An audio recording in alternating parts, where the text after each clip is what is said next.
Hello everyone, তো এখন যাচ্ছি রামপুরহাট মাকে নিয়ে ডাক্তার দেখাতে। তো মেডিসিন ডাক্তার দেখাবো আশা নার্সিংহোমের সামনে। আর ফার্স্টে ভেবেছিলাম ট্রেনে যাব, তো টিকিট কাটতে গিয়ে দেখি কি ট্রেন অনেকটাই লেট আছে, সেই জন্য বাস স্ট্যান্ড চলে এসেছিলাম, বাসে যাব। তো তারপরে ভাবলাম যে না, টোটো পেয়ে গেলাম, তাই আমরা টোটোতে চলে গেলাম।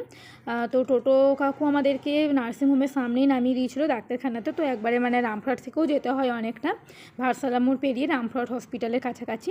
আর বাড়ি থেকে বেরিয়েছিলাম 11টার সময়, খাওয়া দাওয়া করে মানে স্নান করে খাওয়া দাওয়া করে ভাত খেয়ে বেরিয়েছিলাম।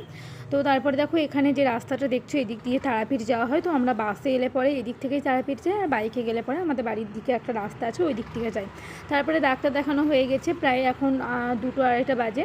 তো তারপরে আবার টোটো ধরে চলে আসছিলাম বাস স্ট্যান্ডে। আর জানো তো একটা টাইমে রামপুরহাটে প্রচুর এসেছি, টিউশন পড়তাম যখন, কলেজে পড়তাম তখন। তো তারপরে দেখো টিকিট কেটে আমরা বাসে উঠে গেছি। তো এখন কটা বাজে, এখন 2:45-3টে মতো বাজে। আর পার্বতী সুইচ দেখো এখানে অনেকটা খাওয়া দাওয়া করে আমরা চলে যেতাম, টিউশনি পড়ে খাওয়া দাওয়া করে তারপর কলেজে যেতাম। আর আমার মাথা যন্ত্রণা করছিলো, তাই একটু ঘুমিয়েছিলাম। আর বাড়ি এসে মুড়ি খেয়ে নিয়েছিলাম, যেহেতু 10:30টার সময় ভাত খেয়েছিলাম, তাই আবার রাতে একবার ভাত খেয়ে নিয়েছি।